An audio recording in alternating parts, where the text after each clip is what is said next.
감사합니다. 이렇게 감사하게 싸웁시다. 주여서 사랑합니다.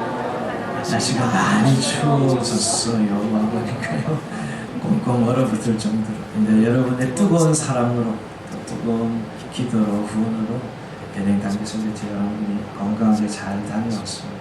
제 일정이 바빠고 굉장히 바쁜 일정이었는데도 여러분의 기도를 너무 많이 해서 한 번도 아프지 않고 또 한 번도 나고되지 않고 열애되지 않고 모든 순서 모든 일정들을 잘 소화하고 왔습니다. 우선 배낭의 두 가정 최성화 최규근 김원호 선수 생일까지 잘 건강하게 살고 아름답게 감당하고 있고요. 이제 9년차 7년차 이렇게 계속 전진이 있어서 너무 감사하고 저 짧은 일정은 다 이태리 가서 여러분들이 보낸 후원과 기도로 또 8박 9일 동안의 사역들을 잘 감당하고 왔습니다. 굉장한 많은 사역의 진보가 있어서 감사하고 또 깊은 배낭과의 교제가 있어서 감사했습니다. 한 2주 후에 자세한 복음 그때 드리기로 하겠습니다. 함께하는 모든 분들에게 다시 한번 감사를 드립니다. 한 달을 마치고 2월달로 접어드는 그런 전한 한 주간인데요. 우리 이 추운 계절에 따뜻한 우리 주님의 삶과 또 이웃 미친 사람으로 이겨내는 그런 귀한 또 새로운 한 달을 맞이하는 시간들이 되기를 바랍니다. 갔다 온 분은 아직도 비행기 한 20시간, 24시간 정도 타더라고요.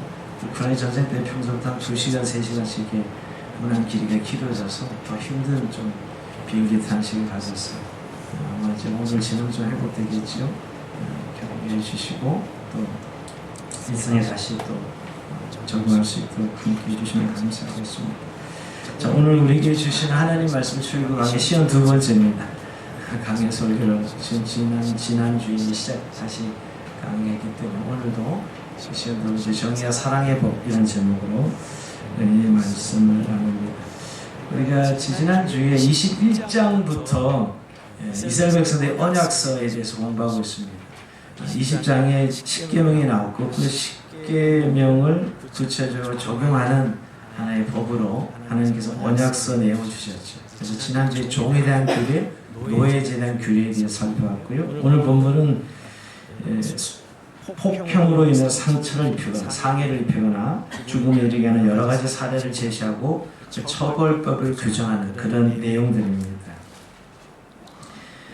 한마디로 살인하지 말라라는 6계명이 있죠. 그 살인하지 말라는 계명의 적용법이다, 실제법이다 이렇게 생각하면 쉽게 이해가 되는 법입니다. 사실 살인 금지 계명은 너무 짧고 함축적이어서 어떻게 하나님의 깊은 의도를 읽어내기 어렵죠. 단지 외형적으로 살인하지 말라 하는 걸 끝을 냈기 때문에. 근데 오늘 이 내규를 통해서는, 이 법규를 통해서는 정말 하나님이 왜 살인하지 말라 하셨는지에 대한 그런 내용, 그런 마음들을 이해할 수 있습니다. 즉 하나님이 창조한 인간의 생명이 얼마나 귀하고 아름다운지를 말씀하고 있는 것이죠. 여러분, 살인하지 말라의 계명의 요지는 뭐죠? 인간의 생명은 너무나도 귀한 것이기 때문에 오직 그 생명을 창조하신 하나님 외에는 어느 누구도 사람의 생명을 빼앗을 수 없다는 것입니다. 어느 누구도 다른 사람의 생명을 해칠 수 없다는 것이에요. 심지어 자기의 생명까지도 스스로 해칠 수 없습니다. 하나님이 만드신 생명에 대한 소중함을 말씀하시는 것이 이 살인하지 말라의 계명인데, 그것이 실제로 어떻게 우리의 삶 속에 이루어져야 되는가를 법으로 말한 내용이 오늘 우리가 읽은 본문입니다. 더 나아가서는 동시에 이 규례는 하나님의 정의 문제를 다루고 있습니다. 즉 사실 오늘 이 본문은 법이니까 그 정의가 어그러질 때 어떻게 바로 잡아야 되는가 하는 내용이지요. 근데 거기에는 분명히 정의의 기준이 있게 돼요. 기준이 있다는 것이죠. 근데 정의는 좀 세상에서 너무 많이 회자되는 주제이지만 사실 세상의 정의는 너무 삐뚤어지고 왜곡되어지고 기울어진 정의를 우리가 늘 대하고 있어서 많은 사람들이 이 단어에 대해서 실망하는 그런 단어입니다. 그러나 오늘 이 정의를 우리가 한마디로 내려본다면 이 정의에 대해서 한 사람에게 마땅한 권리를 돌려주는 것 이렇게 말할 수 있습니다. 근데 물론 이 정의는 다른 사람과의 관계에서 존재하는 것이 정의죠. 스스로 한 사람에게만 나오는 정의가 아니라 관계에서 존재한다고 볼 수 있습니다. 고대 로마 유스티니 황제가 집대성한 로마법 대전에 보면 이 정의를 이렇게 정의하고 있습니다. 각자에게 속한 마땅한 목 또는 권리를 돌려주려는 항구적 의지다, 이렇게 정의했어요. 즉 내가 마땅히 받아야 할 목이죠. 대우, 권리를 제대로 받지 못할 때 부당하다고 생각합니다. 부당하다는 것이 있을 때 공동체는 불이하게 되는 것이죠. 자, 결국은 내가 마땅히 받아야 할 목이나 대우나 권리를 말하는 것이 정의다라고 이야기할 수 있는데요. 이 정의의 근거가 어디 있어요? 그러니까 내가 마땅히 받아야 할 몫이라고 말할 수 있는 그 근거가 어디 있냐는 거예요. 성경은 그것을 인간을 하나님 창조하실 때 하나님의 형상으로 씌웠다는, 하나님의 형상으로 시험받았다는 것에 근거가 있다는 거예요. 오늘 그것을 강조하고 있는 것이죠. 사람이 하나님의 형상으로 창조되었기에 그 하나님의 형상에 걸맞는 막강한 몫이 있고 가치가 있고 존귀함이 있다라고 말하는 것이죠. 저는 인권운동할 때만 인권의 가장 기본적인 거예요. 왜 인권이 중요한 거예요? 왜 강조되어야 되는 거예요? 라고 물으면 사실 답을 잘 못하는 사람들 많아요. 그건 인간이니까 라고 말할지 모르지만 인간의 생명이 안에 하나님의 형상이라는 너무나 고귀한 가치가 있다. 그 존귀함의 가치가 있는 것이. 그러기에 그 정의가 지켜져야 된다는 것입니다. 오늘 하나님께서 이스라엘에게 주신 율법은 바로 이 원리 위에 세워졌습니다. 그래서 하나님 형상으로 지음받은 하나님의 백성을 마땅히 하나님이 주신 존귀한 형상에 따라 대우하고 그 가치를 인정해 줘야 된다 하는 사실을 말씀하고 있는 것이죠. 오늘 특히 보면은 구체적인 사례를 들지 사람을 죽이는 문제, 사람을 죽이는 그러나 사람을 폭행하는 문제를 다루고 있죠. 사실 사람을 죽이거나 사람을 폭행하는 것은 그를 존귀한 존재로 대우하기보다는 못마땅한 존재로 또 힘과 무력으로 제압할 존재로 대우하는 잘못된 방법으로 대우하는 것이 그런 내용으로 다루고 있습니다. 자, 오늘 이렇게 강해 설교할 때는 한번 내용은 많지만 좀 꼭 한번 확인해 볼 필요가 있어요. 우선 12절에 사람을 죽일 경우 반드시 죽일지니라. 오늘 읽을 때 좀 약간 서늘하지 않았어요? 걔를 죽일지니라. 좀 마음이 서늘하더라고요. 죽일지니라. 자, 12절 사람을 쳐 죽인 자는 반드시 죽일 것이나 그랬죠. 하나님께서 사람의 생명을 해친 자는 더 이상 살 수 없게 하셨습니다. 그것은 왜냐? 모든 인간이 타락했음에도 불구하고 하나님의 형상으로 창조되었기 때문입니다. 이거는 이 율법에 나오기 전에 이미 창세기 9장 6절에 보면 노아의 언약에서 나와요. 자, 창세기 9장 6절에 물론 사람이 피를 흘리면 사람이 그 피를 흘릴 것이니 이는 하나님이 자기 형상대로 사람을 지으셨습니다. 이미 노아의 언약 속에 사람이 피를 흘리면 너도 반드시 피를 흘리게 된다. 죽임을 당해야 된다고 이야기하고 있습니다. 죽음에 이르는 폭행죄는 반드시 죽여라 사형을 언도하는 것을 보게 됩니다. 그런데 여러분 이 사람을 죽였을 경우 두 가지 경우가 있다는 것을 알게 됩니다. 우선 고의성 있는 살인, 고의성 있는 살인은 반드시 죽여라 이거죠. 14절에 보면 사람이 그에 의해서 고의로 죽였으면 너는 그를 그 제단에서라도 잡아내려 죽일지니라. 그러니까 고의성을 가진 살인은 이유여를 불문하고 사형에 처한다는 것입니다. 설령 그가 하나님의 제단을 피해서 도피성으로 도망가서 보호를 요청한다 하더라도 강제로 끌어내서 죽이라고 합니다. 여러분 도피성은 하나님이 보호를 받도록 만든 도피성임에도 불구하고 살인을 고의로 했었는데도 살아남으려고 도피성 도망갔다면 끌어내서라도 죽여라. 이게 이스라엘 백성의 법입니다. 그러니까 생명은 하나님의 것이에요. 생명 중 하나님인데 그 사람의 생명을 죽이는 것은 하나님에 대한 적대 행위로 간주하는 것이죠. 하나님의 적대 행위를 용서받을 수 없는 죄로 반드시 죽일지니라 이렇게 말씀하고 있습니다. 근데 여러분 이런 죽음만 있는 건 아니죠.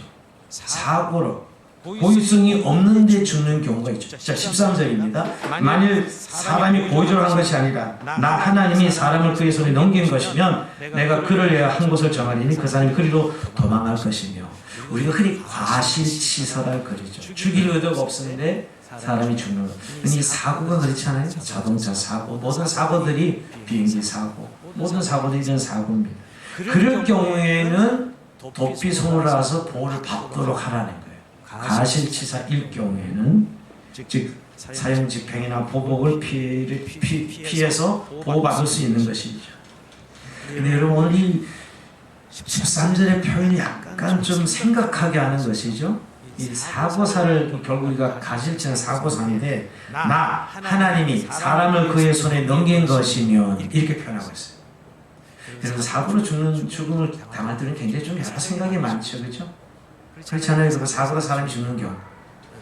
고의적으로 무슨 살인 의도가 있지는 않았지만 자동차 운전하다 사람이 치면 죽게 되는 이런 경우들. 근데 그것은 오늘 나 하나님이 사람을 그의 손에 넘긴 것이면 이렇게 표현하고 있다는 거예요. 사고사를요. 여기에 무슨 의미가 있는 것이죠, 여러분? 죽음에는 하나님이 그 사람의 생명은 하나님이 주관한다는 거예요. 우연한 사고로 우연한 사고의 죽음 생명이라도 하나님께 개입하신다는 사실을 말씀하고 있는 것이죠. 그러니까 사고사의 죽음에 하나님이 개입하신다는 의미를 담고 있다. 나 하나님이 사람을 그의 손에 넘긴 것이면 이 가신치사거든요. 이거예요. 자동차 사고나 뭐 비행기 사고나 이런 경우들. 그러니까 결국 우리가 사고사를 볼 때 굉장히 참 이해하지 못하고 받아들이지 못할 때 참 많지 않습니까? 그러나 그 역시 하나님이 주관하신다는 사실을 말씀하고 있습니다. 이럴 경우에는 보호를 받도록 한 것입니다. 자, 이것이 사람을 죽었지만 하나는 반드시 사용을 해야 되고 또 한 가지는 보호를 받도록 하신 것입니다.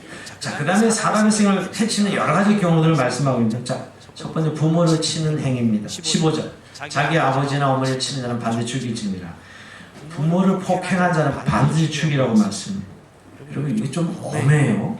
부모를 죽이지도 않았는데 또 부모가 잘못할 수도 있잖아요. 그래도 불구하고 부모를 치는 자는 반드시 죽일지니라. 자, 우리가 부모라는 어떤 존재라고 성경이 이야기합니다. 하나님의 형상을 물려주신, 즉 여러분 부모를 통해 이 세상에 나오잖아요.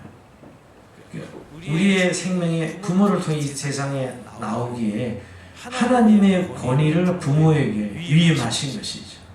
여러분 그렇지 않아요? 그런 의미에서 부모에 대해서는 5계명으로 내 부모를 공경하라 하셨고 10계명에도 오늘 이 부모를 죽이지 않아서 치는 폭행만 해도 반드시 죽이게 하셨습니다. 그만큼 엄하게 처리하셨다는 것을 보게 됩니다. 또 17절에 볼까요? 자기 아버지는 어머니를 저주하는 반드시 죽일지니라. 이건 더 심해요. 때린 것이 아니고 부모를 욕하고 저주했어. 그런데도 폭력을 휘둘리지 않았다 할지라도 입으로 부모를 욕하고 저주했다면 하나님은 적대 행위로 간주하고 죽일지니라 하죠. 굉장히 법이 엄한 것을 보게 됩니다. 그만큼 부모에 대한 권위는 하나님에 대한 권위다 라는 사실을 말씀하고 있고, 하나님의 권위를 위탁한 부모의 권위로 자녀가 이 세상에 나오고 또 이 세상에서 성장하고 인간 고시로 자라기 때문이죠. 사실 이 계명 속에 부모가 잘못할 수도 있는데 요새 부모가 얼마나 잘못해서 자녀들에게 상처를 많이 입히기도 하잖아요. 그런 걸 생각하면 좀 우리가 받아들이기 어려울지 모르지만 오늘 분명한 원칙적인 권위에 대해서 하나님 말씀하고 있는 것입니다. 오늘 부모를 치거나 욕하는 자도 반드시 죽일지니라 라고 말씀하고 있는 계명입니다. 자, 그 다음에 두 번째 사람을 납치하는 행위입니다. 자, 16절을 볼까요? 사람을 납치한 자가 그 사람을 팔았든지 자기 수하에 두었든지 그를 반드시 죽일지니라. 야, 납치나 유괴도 엄하게 죽이라고 해요. 사형에 처하라고 이야기합니다.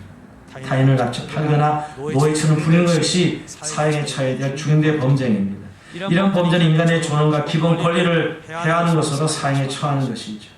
하나님 앞에서 다른 사람의 생명을 믿기 위해서 자기 이익을 챙기려고 하는 자는 구별의 대상이 될 수 없다는 것이죠. 여러분 여기서 인신매매죄, 유괴죄 이런 죄가 얼마나 큰 죄인 걸 오늘 성경에 통해서 알 수 있습니다. 이번에 아프리카 베냉에 가서도 항상 베냉에 가면 위다라는 지역에 그 아프리카 노예들을 싣고 간 항구가 있습니다. 돌아오지 않는 문이라는, 여러분 가기는 과실탕인데 이번 단기팀도 갔다고 돌아오지 않는 문, 거기서 200년 동안 노예가 그 항구를 통해서 팔려갔습니다. 근데 그 팔려가는 그런 과정을 벽화로 그려서 이 가이드가 설명을 합니다. 근데 참 그 설명을 들을 때마다 너무 기가 막혀요. 어떻게 인간을 이렇게 취급하여서 배에 싣고 갔을까? 여러분 그 당시 뭐 배에 노예를 싣고 가는데 저 육지에서 배가 큰 배가 바다에 바로 저방할 수 없으니까 멀리 있거든요. 그 물속까지 다 이렇게 묶여서 가는데, 물론 줄로 묶이는 건 물론이고 입도 이렇게 틀이 있어요. 소리 지지 못해 틀을 막아서 데려가는. 인간을 이렇게 취급해서 배에 싣고 배에 실으면 전부 다 묶어서 눕히죠. 그 가다가 반은 죽고 그렇습니다. 근데 그 노예를 사간 사람들이 서구 기독교 국가들이라는 거 아세요? 그러니까 기독교 국가에서 그런 인간을 그렇게 취급하여서 노예로 끌어가는 것을 보게 됩니다. 백인들의 만행이죠, 사실. 이거 얼마나 큰 죄라는 사실을 우리가 알게 됩니다. 사형에 처할 죄지요. 납치하거나 유기하거나 인신매매 모두가 사형에 대한 처한 죄다. 이렇게 얘기합니다. 자, 그럼 세 번째는 싸우다가 신체에 상해를 입혔을 경우에, 두 사람이 싸우다가 돌이나 주먹을 사용해서 폭력을 가했을 경우 상대방이 사망하지 않았지만 일정 기간 누워있거나 치료를 받아야 할 정도의 상해가 발생할 수 있죠. 18절, 19절 말씀인데요. 사람이 서로 싸우다가 하나가 돌이나 주먹으로 그의 상대방을 쳤으나 그가 죽지 않고 자리에 누웠다가 지팡이를 짚고 일어나 걸으면 그를 친 자가 형벌을 면하되 그간의 손해를 배상하고 그가 완치되게 할 것이니라. 자, 이건 결국 죽진 않고 이 상해를 입어서 일정하게 누워있으면 거기에 대한 배상을 하라는 거예요. 그가 일하지 못했으니까 치료비를 포함해서 그동안 일을 하지 못한 생긴 손실을 금전적으로 보상해줘라. 이렇게 말씀하죠. 이건 상해죄죠. 아까는 중대한 인간 생명에 대한 그 해치는 행위는 적대행위로 알고 사형에 처했지만 서로 갈등하고 싸움이 일어나서 이렇게 상해를 폈다면 상해에 해당하는 보상을 반드시 하라. 금전적 보상을 하라고 말씀하고 있는 것입니다. 네 번째는 주인이 종을 폭행해 사망하는 경우입니다. 이 당시에 노예제도가 있었으니까 20절 볼까요? 사람이 매로 그 남자의 여종을 쳐서 당장이 죽으면 반드시 형벌을 받으리며 그가 하루나 이틀 연명하면 형벌을 면하리니 그는 상전의 재산이라. 자, 노예라도 인간의 생명에 노예를 죽이냐는 반드시 죽이라고 합니다. 주인이 노예를 죽일 수도 있죠. 주인을 죽이라 이렇게. 그런데 고대 근동의 이 노예 종은 주인 손 아래 아무 소리도 못하고 심지어 주인의 폭행에 목숨을 잃어도 아무 말도 못했어요. 주인 마음대로서 소유물이었다고 그 당시의 노예제도. 그러니까 이스라엘 백성 노예는 그렇지 못. 주인이 절대 노예를 마음대로 할 수 없습니다. 종도 하나님 주인 생명이기 때문이죠. 분명히 재산권은 소유권은 자기 것이 있을지 몰라도 이 생명은 하나님의 것이기에 함부로 대하지 못하도록 했습니다. 그러나 좀 재밌는 구절, 재밌다는 표현이죠. 이 종이 그렇게 이제 주인이 때려서 이제 바로 죽지 않고 이틀이나 하루 이틀 있다가 죽으면 주인을 죽이지는 말라고 얘기합니다. 21절이 그 내용이죠, 여러분. 자, 때렸어. 그러다 죽지 않고 한 이틀 있다가 죽었어요. 그러면 주인을 죽이지는 말라고 이야기합니다. 왜 그렇죠? 이건 살인 의도가 있었다고 보지는 않기 때문이죠. 살인 의도가 있어서 고의성이 있어서 보지 않기 때문에 살려주는 요소가 있다고 생각하고, 또 하나는 이게 율법의 한계로 저는 생각해요. 여전히 소유는 주인 것이 맞으니까 바로 죽으면 주인도 죽여야 되지만 바로 죽지 않으면 죽이지 못하도록. 그러나 여러분, 그러면 바로 죽지 않을 경우 그냥 주인을 놔두냐? 아니죠. 동해 복수법을 통해서, 오늘 23절에 동해 복수법을 통해서 처벌하라 하는 겁니다. 그렇다고 해서 주인이 노예를 마음대로 때리거나 마음대로 할 수 있도록 만든 법은 물론 아닙니다. 이제 좀 이따 동해 복수법으로 그에 상응하는 벌과 상응하는 보상을 해주라고 이야기하고 있습니다. 자, 그 다음에 5절, 다섯 번째 볼까요? 싸우다가 타인에게 상해를 입혔을 경우. 자, 22절입니다. 사람이 서로 싸우다가 임신한 여인을 서로 낙태하게 했으나 다른 애가 없으면 그 남편이 청구될 반드시 벌금을 내되 재판장의 판결을 낼 것이니라.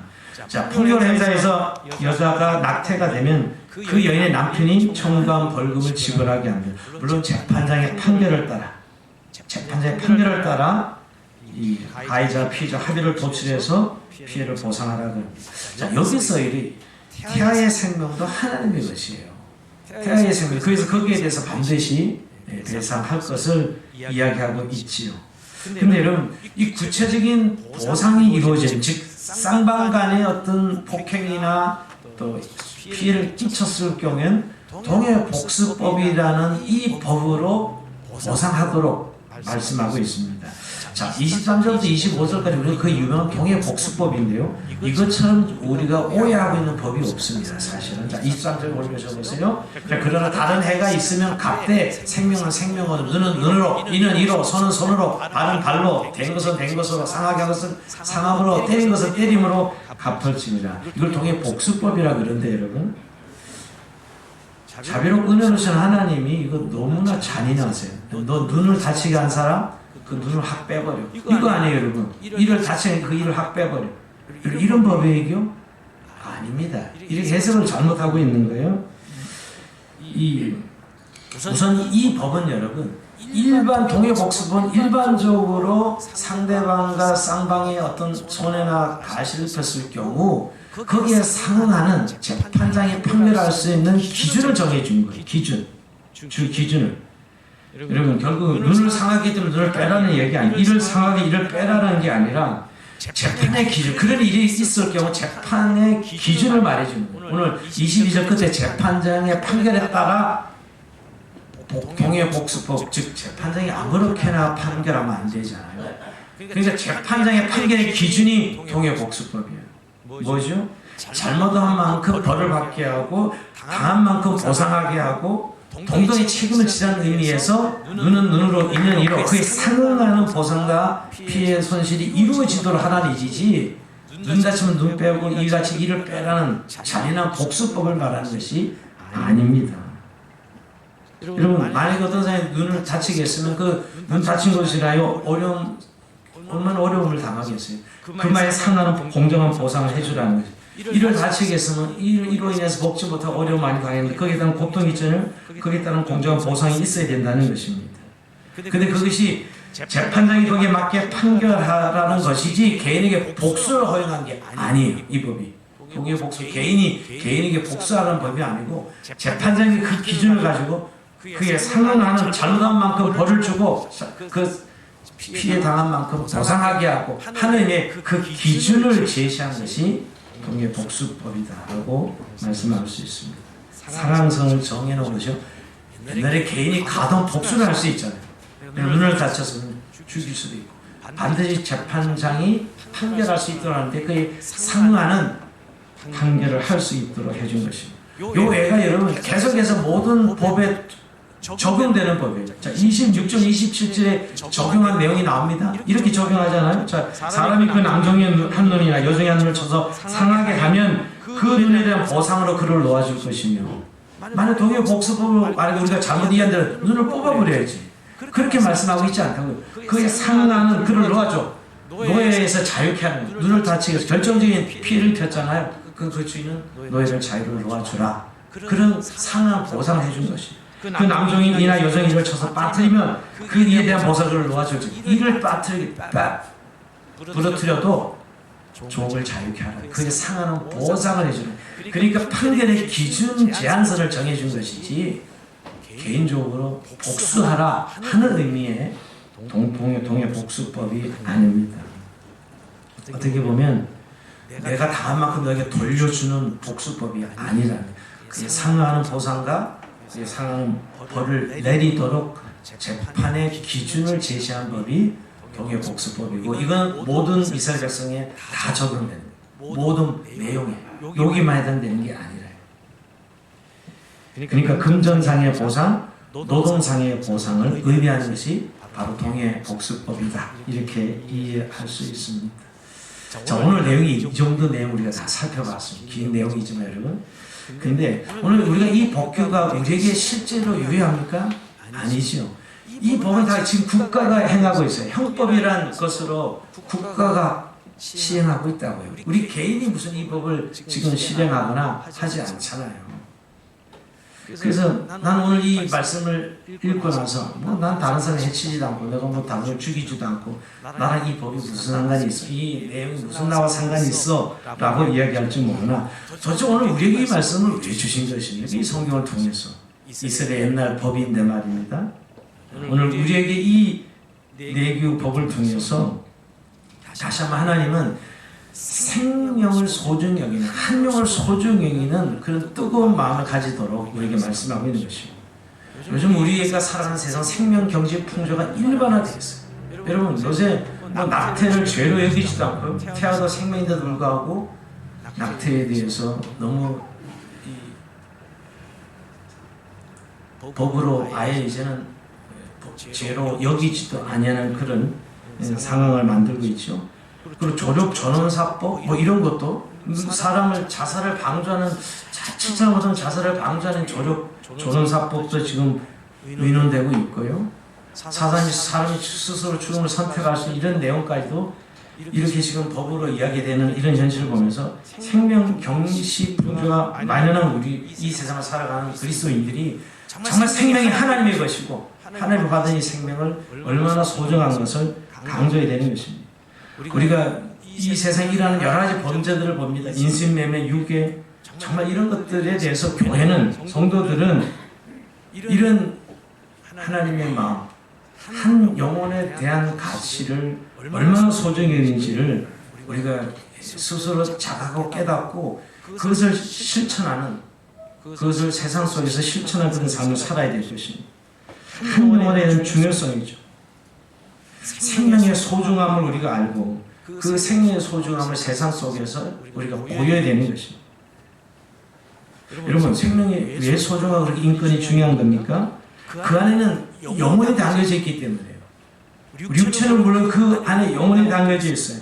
여러분, 하나님께서 생명을 해치는 모든 죄에 대해서 긍휼을 베풀지 않으시기로 결정한 것은 모든 생명 안에는 회복될 수 있는 영혼이 들어있기 때문이에요. 하나님의 귀한 형상들이 모든 사람에게 있는 것이지요. 그들 속에 성령을 받기만 하면 천사들보다 훨씬 더 아름다운 새로워질 영혼이 있다는 거예요. 그 영혼, 구원받았은 영혼이 말이에요.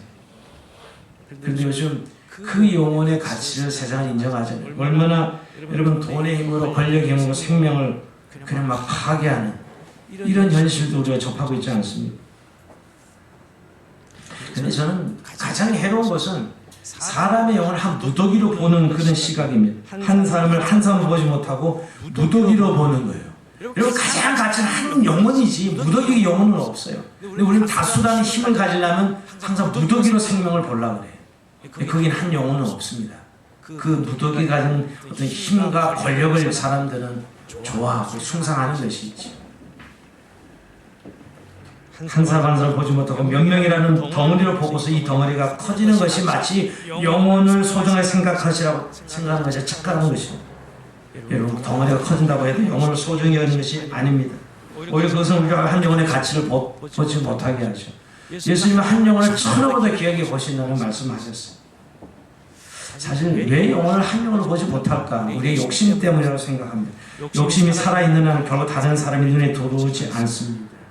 자, 이런 의미에서 우리는 정말 이 본문을 통해서 우리가 이 법을 통해서 하나님 영상을 주시면 생명을 하나님의 주권에 있다는 사실 인정하고 그 귀한 생명을 함부로 사용하지 않고 함부로 대하지 않고 소중히 여기는 것, 그 마음을 가지는 것은 일차례 우리가 가져야 될 이 법을 통해서 우리가 깨달아야 될 교훈입니다. 사람의 가치가 무엇인가, 돈이나 학벌이나 재산의 정도 있지 않냐고 하나님 형상으로 지음받은 한 영혼의 가치가 절대적이라는 사실을 깨닫고 인정하는 것입니다.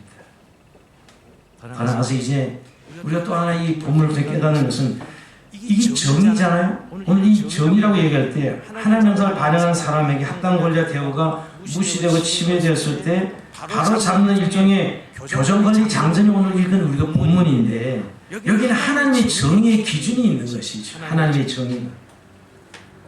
근데 이 정의가 정의로만 들어지는 것은 하나님께서 오늘 우리 시대에 주신 마음이 아닙니다. 여러분, 예수님께서 마태복음 5장 38절에 또 눈은 눈으로 이는 이로 갚으라 한 말을 너희가 듣지 않았냐. 그러나 나는 너희에게 말하노니 악한 사람을 데려가지 말라. 누가 네 오련밤을 대든 내 왼밤을 대라. 오른밤을 대라 옛밤을 대라. 이렇게 내가 온 것은 율법을 온전하게 하러 오셨다고 말씀하시면서 구약의 율법에 갖는 정의에서 머물지 아니하고 사랑의 복을 말씀하고 있다고요. 저도 오늘날 그리스도인들이 가져야 될 법은 정의의 법, 거기에서 머물면 세상에 가지는 수준 정도, 아니 세상도 지금 이 정의를 제대로 실천하지 못하고 왜곡되고 기울어져 있는 정의를 봅니다. 항상 가진 자의 정의요, 힘 있는 자의 정의죠. 세상의 정의가.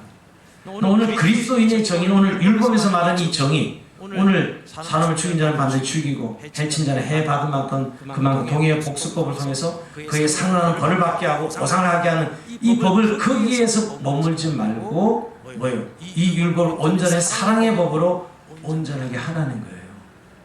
적어도 정의의 수준에 머지 말고 진정한 정의는 즉 사랑과 함께할 때 그리스도인이 가진 정의가 될 수 있다는 거예요.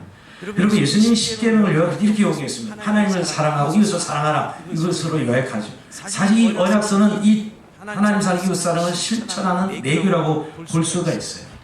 근데 내 이웃을 내 몸과 같이 사랑하라 라고 말씀하시지 않았습니까? 그러니까 이웃 사랑하는 이 사랑이 이 방식이 바로 우리의 정의가 되어야 된다는 거예요.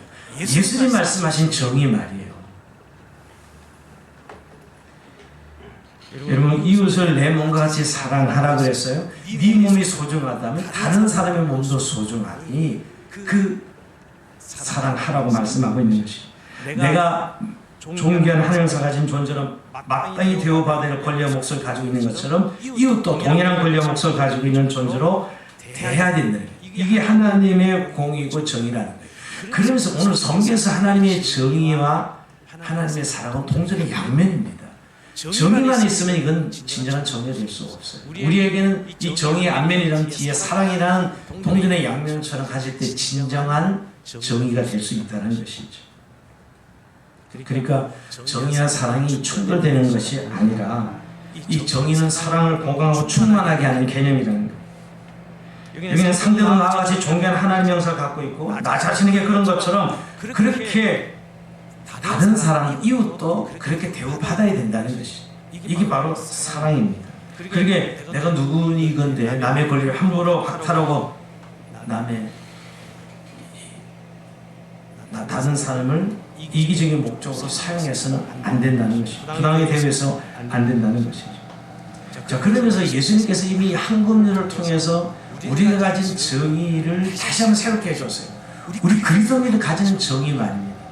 율법적 정의에 머물지 아니하고 사랑으로 함께하는 정의, 사랑이 있는 정의를 말씀하고 있는 거예요. 이런 한금률이 뭐죠? 마태복음 7장 12절 보면 여러분 그러면 무엇이 남에게 대접받거든 너희도 남을 대접하라. 이것이 율법이요 선지자이니라. 즉 내가 존귀한 것처럼 내 이웃도 존귀한 하나님의 형상을 대하는 것 이것이 율법이며 선지자 즉 구약의 모든 율법의 완성이라는 것이죠. 즉 율법은 정의를 통해 사랑을 증진하고 사랑을 통해 공의를 증진하는 이게 사랑과 정의가 같이 가야 되는 거예요. 이게 처세술이 아닙니다. 어떤 분은 이 한금률을 처세술 정도로 생각하는데 하나님의 법, 사랑의 법을 가진 정의를 말씀하고 있는 것입니다. 그리고 하나님 나라의 정의를 이야기할 때 정의만 있고 사랑이 없으면 그건 날선 검이 된 사람 해치 우리 심판하게 되죠. 그리고 약자들을 다 죽여버려요. 그럼 그런 경우 얼마나 많습니까? 정의의 이름으로 약자를 죽이는 경우 반드시 십자가 사랑의 법으로 이 율법의 정의는 완성돼야 된다는 것이죠. 그래서 주님은 우리에게 사랑하라 했을 때 서로 사랑하라 세 계명을 이야기합니다. 여러분 이미 구약의 이웃 사랑을 이야기하셨는데 왜 예수님 굳이 우리의 세 계명을 이야기할까요? 사랑, 서로 사랑해야 되기 때문에. 그래서 예수님이 그 구약의 내 이웃을 내 몸같이 사랑을 했는데 신약의 예수님이 세 계명은 내가 너희를 사랑한 것 같이 너희도 서로 사랑하라 바뀝니다. 질적 새로움이 있어요. 그러니까 율법적 정의의 찬에 머물지 않고 하나님 나라의 사랑의 차원에서 정의를 새로 내리는 것이죠. 내가 너희를 사랑, 예수님 우리를 어떻게 사랑했어요? 십자가에서 희생하면서 우리를 사랑하셨잖아요. 그 사랑으로 너희가 서로 사랑하라 말씀하고 있습니다. 그래서 너희가 나를 사랑하면 나의 계명을 지키리라고 말씀하신 이유도 그 때문입니다. 그래서 사랑과 공은 항상 함께 가야 됩니다.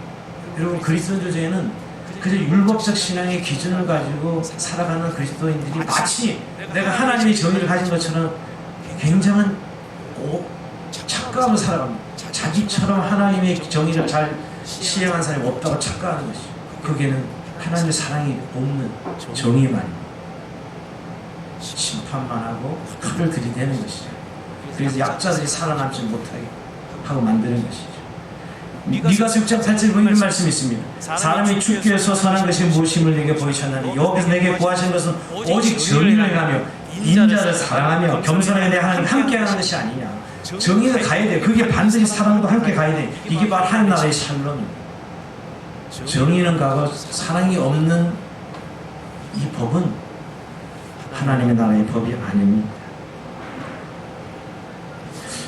오늘 말씀을 마무리하면서 여러분, 우리 안에 지금 오늘 우리가 살아가는 시대는 아까 생명 경직 풍조에 대해서 우리 어떤 자세로 살아있는 걸 말씀하지만 또 하나는 경쟁 사회에서 우리는 다름을 추구하고 어릴 때부터 차이를 만드는 교육을 받고 그러고 시키고 있어요. 그 차이를 만들어내기에 경쟁을 벌어진 격차를 심화시키고 그 격차를 마땅한 나의 권리로 내가 받아야 될 마땅한 대접으로 여기는 그런 세상 풍조 말입니다. 더불어 살아가기보다 이것을 밟고 일어서야 내가 마땅한 내 권리를 취할 수 있다고 생각하는 이 세상 속에 살아가고 있다고요. 그러니까 그리스도인이 정말 이 세상 속 우리가 생각하는 정의가 말입니다. 이 사랑이 정말 있는 정의냐 이 말이에요. 도덕적인 윤리적인 정의에 묶여서 이렇게 살아가는 남을 심판하고 정죄하고 자기로 자학하는 사람들 너무너무 많습니다. 여러분 공부를 다 같이 잘해야 되는데 학교 가면 공부 잘하는 애들은 창고에 표기기 창고에 다른 컵으로 싸서 무슨 책인지 못 보게 합니다. 그 책을 다른 애가 보면 성적이 그 애가 올라가게 되니까 그 책을 못 보게 하게 해서 창고서로 이렇게 커피를 새로 만들어서 친구가 보지 못하게 하죠. 그런 경쟁 구조로 우리 아이들이 자라나고 있다고. 학교 급훈이 뭐죠? 급훈이 딱 이렇게 있습니다. 30분 더 공부하면 남편 직업이 달라진다. 이렇게 급훈입니다. 10분만 더 공부하면 마누라가 바뀐다. 이렇게. 요즘 우리 아이들을 더 경쟁으로 몰아넣어서 그 격차를 만들고 차이를 만들어서 그것이 마땅한 자기의 대우라고 받게 하는 우리 이런 남을 짓밟아야 살아가는 그런 세상 속에 살아가고 있다. 옛날에 그랬죠. 대학 가서 미팅할래, 공장 가서 미싱할래, 뭐 이런 말도 있었어. 내가 잘 되는 것이 중요하고 내가 다른 사람을 제치고 빨리 일어서야 되죠. 그래서 너무 우리나라 모든 게 다 서열화돼서 대학도 그렇고 사람도 그렇고 모두가 다 서열을 만들고 그게 상한 대우를 달리 받도록 하는 우리가 그런 세상 속에서 그게 굉장히 정의로운 것처럼 굉장히 정의로 포장되어 있다. 오늘 성경의 정의는 사랑이 있다는 거예요. 십자가의 법을 통해 사랑의 정의가 있는 것이 내 이웃을 내 몸과 같이. 여러분 그래서 기독교가 흥하는 그런 나라에서 정말 우리가 가지는 정의가 뭐예요? 아까 제가 아프리카 갈 때마다 분노하는 것은 서구 백인들이 노예를 실어갈 때 그 기독교 국가에서 행해지는 일들이거든요. 노예를 사람 취급하지 않고 물건, 재산 취급했죠. 그런 정의였다고요, 그들이. 오늘 우리는 어떨까요? 오늘 우리가 가진 정의가 과연 오늘 이 말씀을 통해서 내가 가진 정의에 내가 만족하고 내가 그 기준의 삶으로 나는 아무 문제 없어 하는 그 정의에 머물러 있지는 않는 주님 오늘도 내 것을 내 몸같이 살아가라고 말씀하시고 그 율법을 온전케 하라고 말씀하고 있습니다. 오늘 자기에 빠져서 이 삐뚤어진 세상의 어떤 정의 속에 살아가는 이 그리스도인이 너무 많다는 거예요. 그러면서 세상과 다른 정의만, 교회는, 성도는 세상과 다른 정의를 가지고 살아가야 돼요. 그 정의에 반드시 그리스도의 사랑이 들어가 있는 정의지. 공동체가 왜 강조되느냐고요? 바로 이 정의가 사랑에 함께하는 정의입니다. 오늘도 우리가 그 구약의 한 이스라엘 공동체의 법을 하나의 사실로 배웠다는 것은 끝나지 아니하고 우리 안에 다시 한번 하나님의 정의를 세우되 그리스도의 십자가의 법으로 사랑이 함께하는 정의로 우리의 공동체 안에 영혼들을 세우고 또 하나님 나라를 세우는 저희는 삶이 되길 주 이름으로 축원드립니다. 자, 우리 찬송하면서 주님 앞에 기도 시작합시다. 온 땅과 만민들아 주 음성 듣고 모두 기뻐하시고